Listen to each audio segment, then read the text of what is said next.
If the whole world went organic, in 10 years, we could reverse climate change.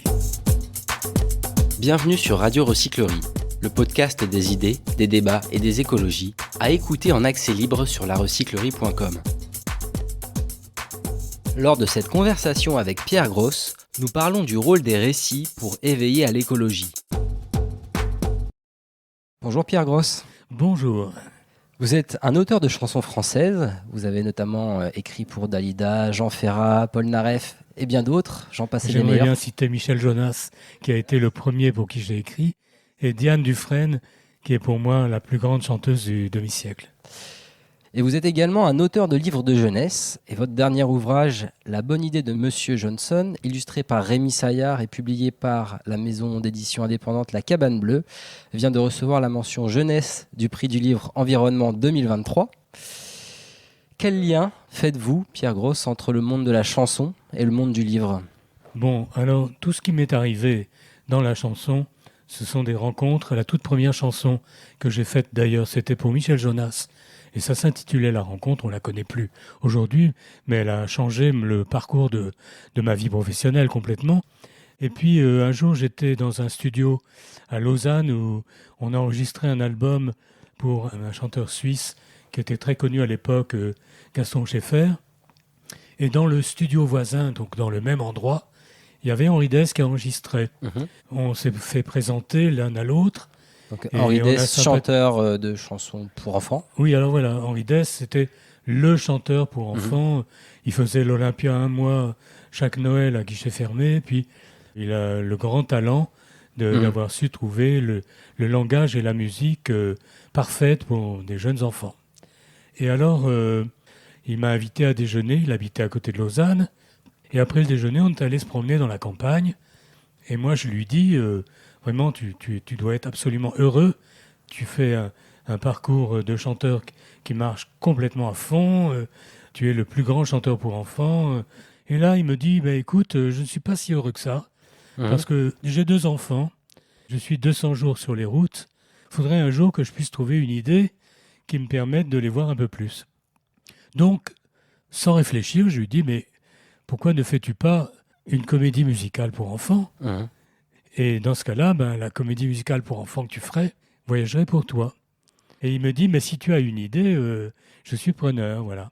Et c'est comme ça que j'ai écrit avec une complice scénariste qui s'appelle Annette Daumont, une comédie musicale pour enfants qui s'appelait Tony et Vagabond, et dont le sujet était la comparaison entre un enfant qui a un animal familier et un enfant qui, par une série de hasards incroyables, a un animal sauvage, petit, comme animal familier. D'accord. Pour expliquer que l'animal sauvage, il faut le rendre à la nature sauvage.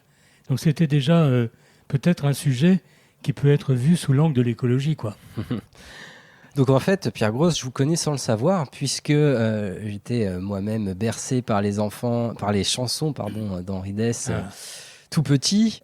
Et donc, avec cette comédie musicale, vous êtes entré dans ce monde de la création pour la jeunesse.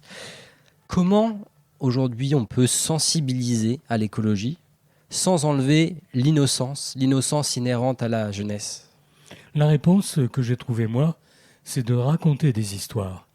Et qu'à travers des histoires, je vous raconterai dans un moment comment est née on va en parler, la bonne bien sûr. idée de Monsieur Johnson. Donc cette comédie musicale a été montée sur scène, elle a eu un très grand succès de disque, et puis un jour l'idée m'est venue de me dire, ça pourrait aussi faire un album de lecture, cette histoire, c'était une histoire. Et je suis entré dans cet univers de l'album jeunesse, Très bien. et ça m'a beaucoup plu, parce que très vite j'ai été invité dans des salons du livre, et je me suis trouvé directement en contact avec des enfants qui aiment lire. Et il y en a beaucoup. Ça m'a poussé à avoir envie d'inventer d'autres choses encore, comme ça. Et donc, j'ai continué, livre après livre, et maintenant, j'en ai plusieurs en chantier, et je me dirige vers mon 20e album jeunesse.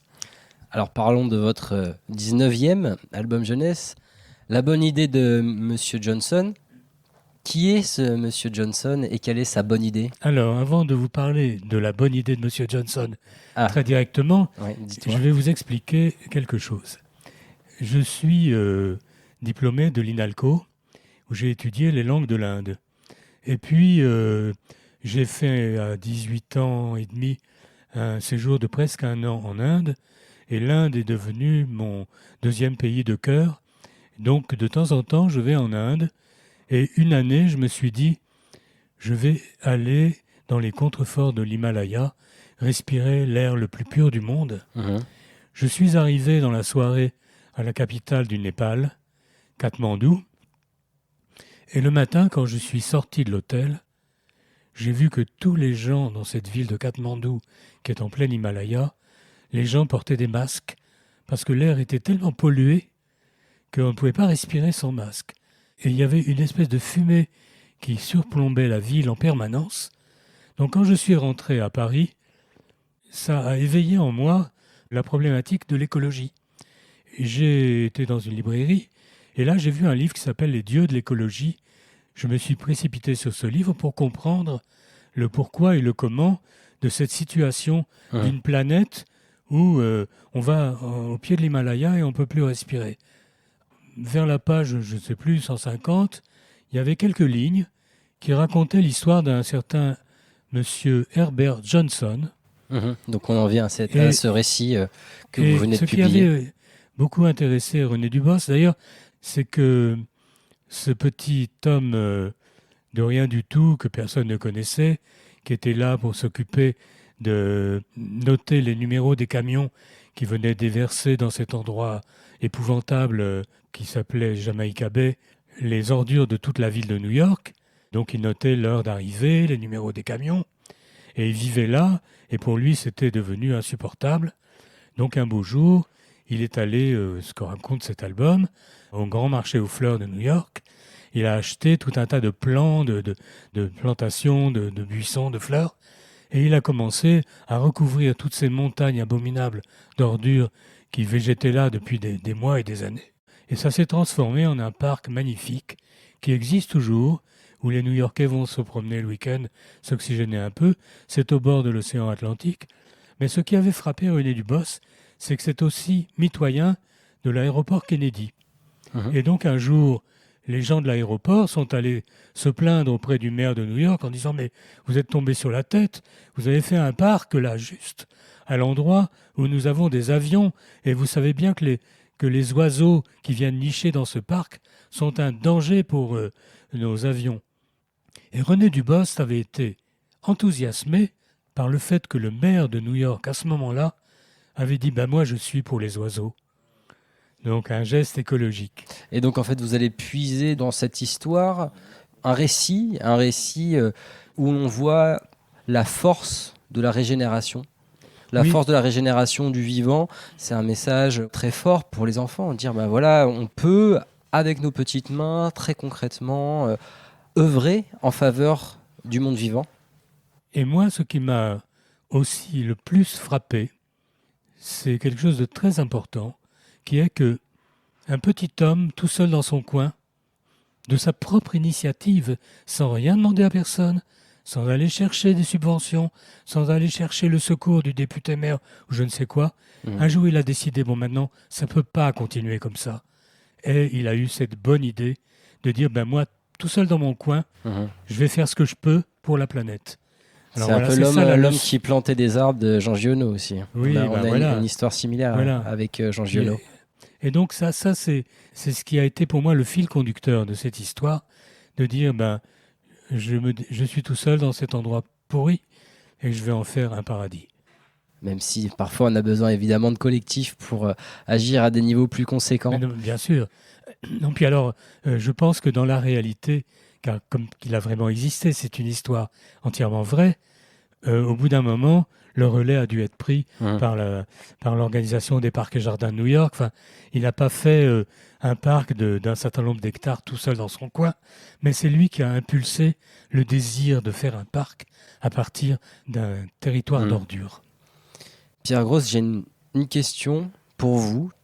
Comment bien parler d'écologie aux enfants? C'est une vraie question, une question que beaucoup de parents se posent. Comment peut-on parler d'écologie alors qu'on a autour de nous un monde qui se délite, une planète qui se réchauffe? On est aujourd'hui dans le 18e arrondissement de Paris, il fait 33 degrés un 5 septembre. Comment parler de tout ça aux enfants, aux plus petits? Alors moi, la motivation la plus grande que j'ai d'écrire pour des enfants, c'est que je m'aperçois que les enfants voient tout, une curiosité sans limite.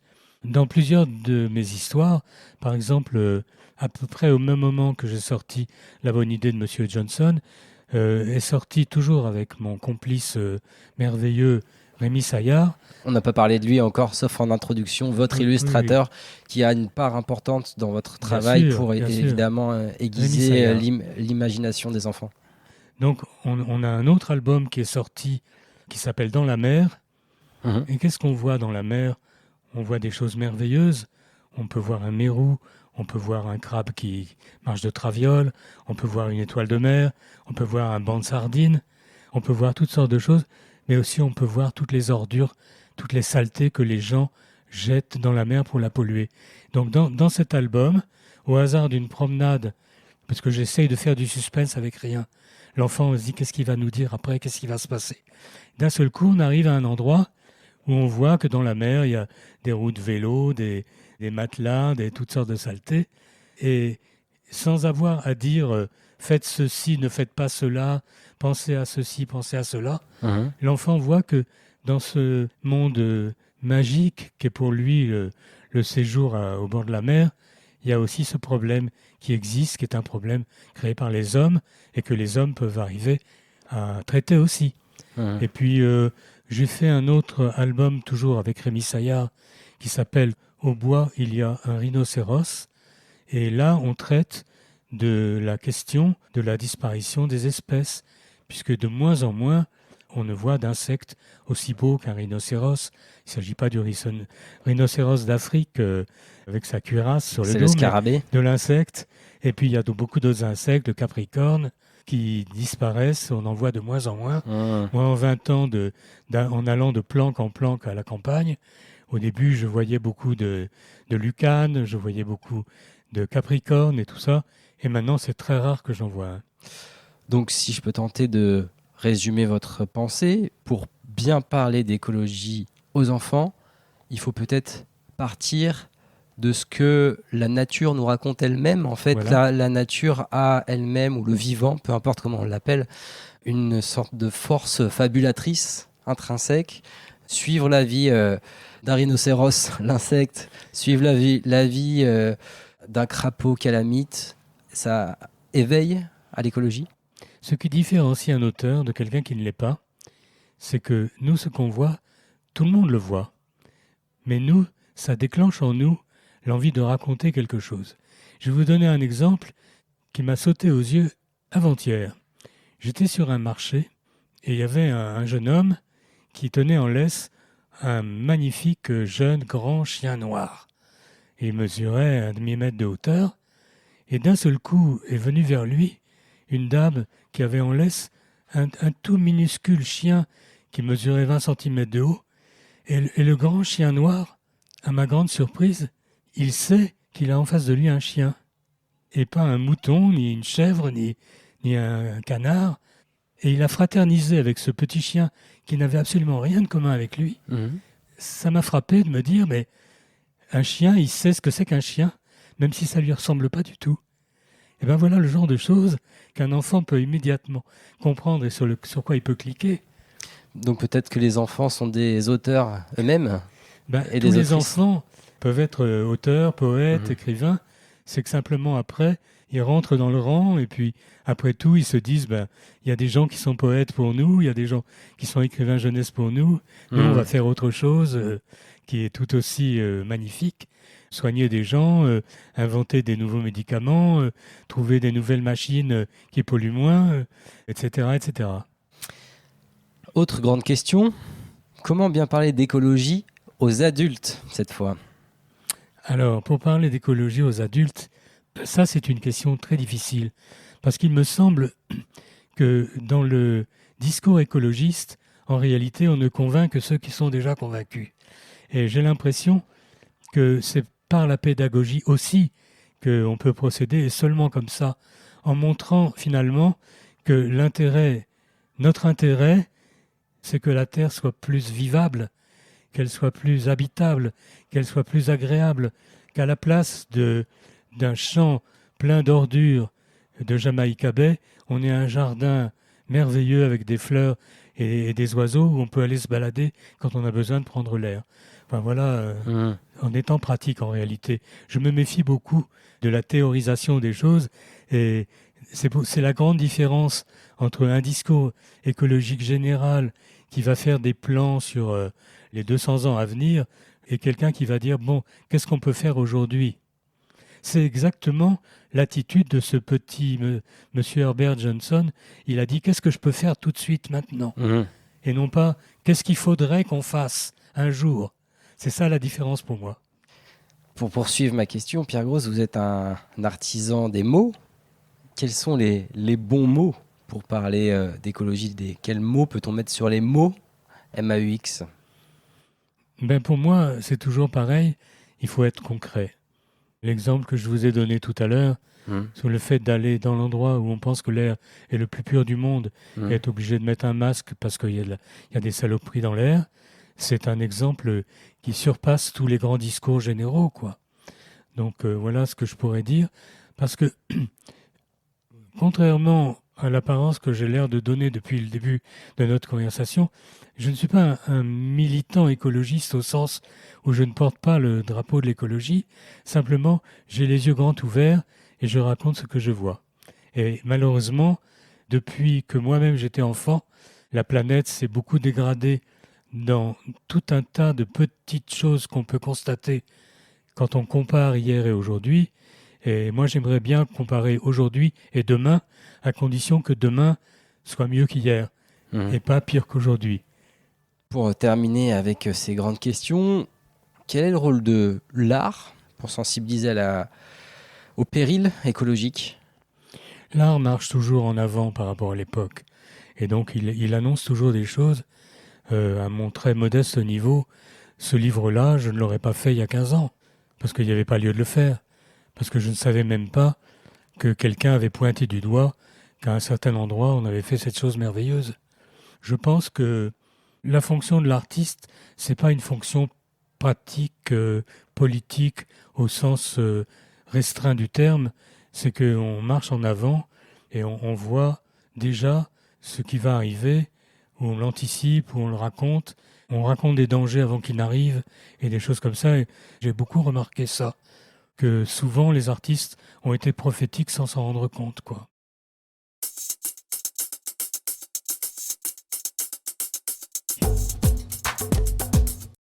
Pierre Gross, on passe à notre deuxième partie de podcast avec les questions qu'on a l'habitude de poser ici. Quel a été votre plus grand déclic écologique ? Vous en avez cité un en début de conversation. Est-ce que vous avez d'autres déclics à nous partager ? Je ne sais pas quoi répondre parce que, en fait, ce sont les idées qui viennent à moi. C'est pas moi qui vais chercher les idées. Donc, je suis toujours le premier surpris. Quand je suis tombé sur cette histoire, je n'avais pas l'idée préalablement, d'une manière ou d'une autre, de passer un message écologique particulièrement. Mais je me suis rendu compte que j'étais porteur d'un message à ce moment-là et que ce message était important, non pas pour le présent seulement, mais justement pour l'avenir. Ce qui me plaît beaucoup dans le fait d'écrire pour un jeune public, c'est qu'ils sont notre promesse d'avenir et que ce qu'ils vont entendre n'est pas ce que nous avons entendu ni ce que nous entendons et qu'ils peuvent être beaucoup plus radicaux que nous, ce qui est formidable. J'aimerais qu'on parle justement de ces enfants qui ont lu cette histoire, puisque vous avez pu en rencontrer certains dans des écoles. Quelle a été leur réaction ? Comment se sont-ils appropriés cette histoire, ce livre, ce récit ? Je vais vous raconter une scène que j'ai vécue qui était merveilleuse. J'étais invité à la foire du livre de Brive, qui est la deuxième plus grande foire aux livres de France. Il y avait une maman avec un garçon de 9-10 ans et il y avait 3 ou 4 de nos albums qui étaient étalés devant eux et la maman a regardé tous les albums et puis elle a dit à son petit garçon « tiens, on va prendre celui-là. Et le petit garçon, il a pointé son doigt sur Monsieur Johnson. Il a dit, c'est celui-là que je veux. Et sa maman a dit, mais non, je t'assure, prends celui-là. Et lui, il a dit, non, je veux celui-là. Voilà. Voilà ma réponse. Elle est concrète, mais claire, quoi. Pierre Gross, comment vous imaginez le monde dans 20 ans, si les insectes sont de retour, si la conscience écologique que vous portez dans vos ouvrages jeunesse vient à germer? Comment vous imaginez ce monde dans une perspective heureuse dans 20 ans? Je pourrais vous dire que je ne le vois pas dans 20 semaines, mais en tout cas, je pense que ça va être tout à fait autre chose que ce qu'on pense. Quand on fait de la projection vers le futur, on ne peut pas prendre en compte des inventions qui n'ont pas encore été faites et qui arriveront. Ce que je trouve vraiment très positif à notre époque, c'est que la conscience écologique s'est réveillée, ce qui n'était pas le cas il y a 10 ans, 20 ans, 30 ans, avec une telle force. Donc, il va se produire des événements que nous n'envisageons même pas aujourd'hui. C'est comme quand la tuberculose a été vaincue, des choses comme ça, c'était inimaginable. La poliomyélite, quand j'étais enfant, je voyais des malheureux copains qui boitaient, etc. Et donc, ce qui va se passer dans le futur nous dépasse. Et moi, je suis de toute façon un optimiste viscéral, quoi. Je voudrais dire pour finir que le prix qui m'a été remis me donne une grande émotion parce que c'est à la fois un aboutissement, mais surtout un encouragement à continuer. Et mon prochain album va avoir pour sujet central les légumes. De quoi nous faire saliver pour la suite. On va continuer à suivre votre travail, Pierre Gross. Merci beaucoup d'être venu à la recyclerie et à bientôt pour de nouvelles histoires. Merci de votre accueil et bonjour à tous les écologistes en herbe.